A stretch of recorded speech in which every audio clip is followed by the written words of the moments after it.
નમસ્કાર. જિંદગીની અંદર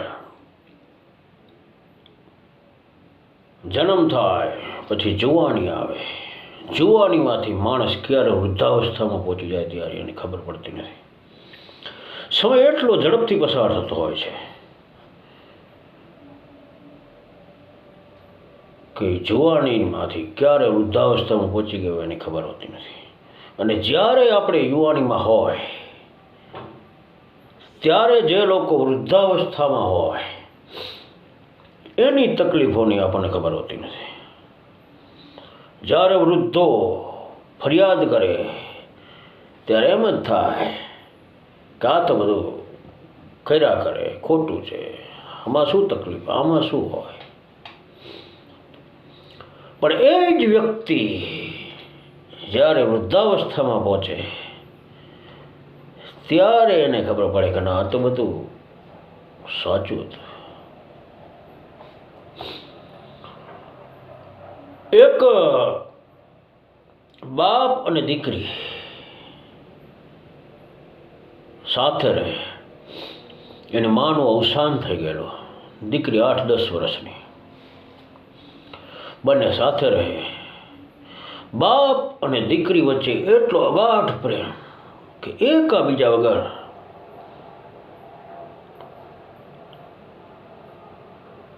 એક દિવસ તો શું પણ એક કલાક પણ ન રહી શકે. બાપ માટે આ દીકરી જ એનું જીવન બની ગયેલું. દીકરીને કેમ મોટી કરવી, કેમ ભણાવી, કેમ ગણાવી, કેવી રીતે એને સુખ આપવું, કેવી રીતે એને સારું સાસરી ગોતીને વળાવી, બસ આ જ એનું લક્ષ્યાંક હતું. બનીને દિવસો ચાલ્યા કરે છે. દીકરી ધીરે ધીરે મોટી થાય છે. પણ બન્યું એવું કે એક દિવસ એ દીકરી માંદી પડી. એને હોસ્પિટલ લઈ જવામાં આવી.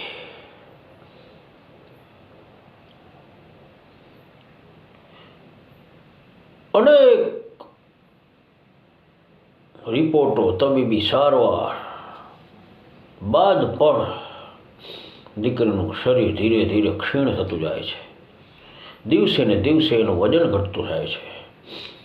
શું બીમારી છે એ પકડમાં આવતી નથી. અને એક દિવસ એ દીકરી ગુજરી જાય છે. હવે બાપ માટે તો આ એક આબ તૂટી પડવા સમાન એક દુઃખ હતું. બસ રડા જ કરે, રડા જ કરે. એને કોઈ પણ દિલાસો કે કામ આવતે નહોતો. પાડોશી, સગાવાલા, સંબંધીઓ ખૂબ સમજાવે પણ બસ રડા જ કરે. ઘણું સમજાવવા છતાં એ સમજ્યો નહીં. ત્યારે પાડોશી, સગા, સ્નેહીઓ, સંબંધીઓએ બધે એને સમજાવવાનું પણ હવે માંડી વાળ્યું હતું કે આ નહીં સમજે. એમાં એક દિવસ એ થાકી અને રાતે એને ઊંઘ આવી ગઈ. અને ઊંઘમાં એને સ્વપ્ન આવ્યું કે સ્વર્ગમાં એની દીકરીની ઉંમરની અનેક દીકરીઓ કતારબદ્ધ સફેદ વસ્ત્ર ધારણ કરી, માથે મુગટ ધારણ કરેલો, હાથમાં મીણબત્તી લઈને કતારબદ્ધ ચાલી જાય છે. એમાં જ એની નજર એ જ કતારમાં એની દીકરી ઉપર ગઈ. એની દીકરી પણ એ કતારમાં હતી. અને તરત જ એને દીકરી પાસે ગયો અને પૂછ્યું કે દીકરી, તું સુખી તો છો ને? દીકરીએ જવાબ આપ્યો, સુખી છો બાપુ. પણ એ બાપની નજર જે દીકરીના હાથમાં મીણબત્તી હતી એના ઉપર ગઈ. બધી જ દીકરીઓની મીણબત્તી સળગેલી હતી અને આની એકની મીણબત્તી ઓલવાયેલી હતી. તો એના બાપે પૂછ્યું કે તારી મીણબત્તી કેમ ઓલવાયેલી છે? તો એ દીકરીએ જવાબ આપ્યો કે અહીંના લોકો દેવદૂતોએ આ મીણબત્તીને ઘણો જ સળગાવવાનો પ્રયાસ કર્યો, પણ તમારા આંસુ એને બુઝવી નાખે છે.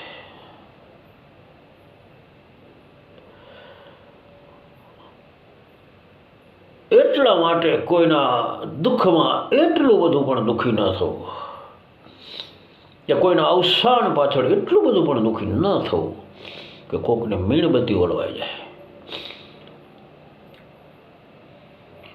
હવે આ એક બાપની વાત થઈ. હવે એક માની વાત કરીએ તો એક માં અને એક દીકરો હારે હારી બંને જણા એકલા. બાપ ગુજરી ગયેલો.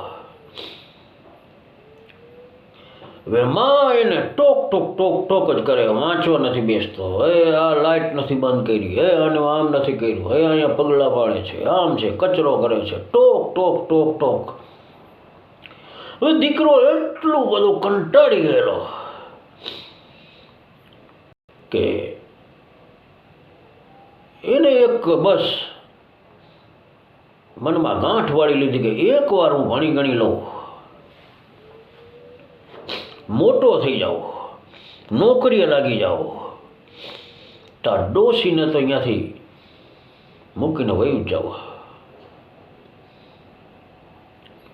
હરવે હરવે દીકરો 20-25 વર્ષનો થાય છે, એનું શિક્ષણ પૂરું થાય છે. એક દિવસ અને નોકરી માટે ઇન્ટરવ્યૂ માટે જવાનું થાય છે. ઇન્ટરવ્યૂમાં પોતે સ્કૂટર લઈને જાય છે. જ્યારે એ કંપનીના ગ્રાઉન્ડમાં એટલે કે દાખલ થાય છે તો અહીંયા કોઈ હોતું નથી. 2-4 સ્કૂટરો આડાવડા પડ્યા હોય છે, પણ એણે પોતાનું સ્કૂટર જે પાર્કિંગ જે બોર્ડ મારેલો તેમાં પાર્કિંગ કરી અને અંદર જાય છે. તો બારે એક ડસ્ટબિન હોય છે, તેમાં બારે કચરો પડ્યો હોય છે, 2-4 આમ તેમ, એ અંદર વીણી અને અંદર નાખી દે છે. પાછો તે લોબી અંદર દાખલ થાય છે. ત્યાં જુએ તો 2-4 ટ્યુબલાઇટ ચાલુ હતી, એને બંધ કરી દીધી. પછી લિફ્ટની અંદર દાખલ થાય છે. 3જા માળે એને ઇન્ટરવ્યૂ માટે જવાનું હોય છે. શિયાળાનો સમય એટલે લિફ્ટની અંદર પંખો ચાલુ હોય છે, તો એ પંખો તરત જ બંધ કરી દે છે. અને 3જે માળે જ્યારે લોબીમાં એ દાખલ થાય છે તો ઇન્ટરવ્યૂમાં ઘણા લોકો બેઠેલા હોય છે. બધાનો વારો એક પછી એક આવતો જતો હોય છે. આ છોકરાનો વારો છેલ્લે આવે છે અને અંદર ઇન્ટરવ્યૂ રૂમમાં દાખલ થાય છે. ત્યારે ફાઇલ પોતાની લોકોને આપે છે. ત્યારે ઇન્ટરવ્યુઅર કહે છે, ફાઇલ આમ ખોલીને તરત બંધ કરી દે છે અને કહે છે કે તમે સિલેક્ટ થઈ ગયા છો.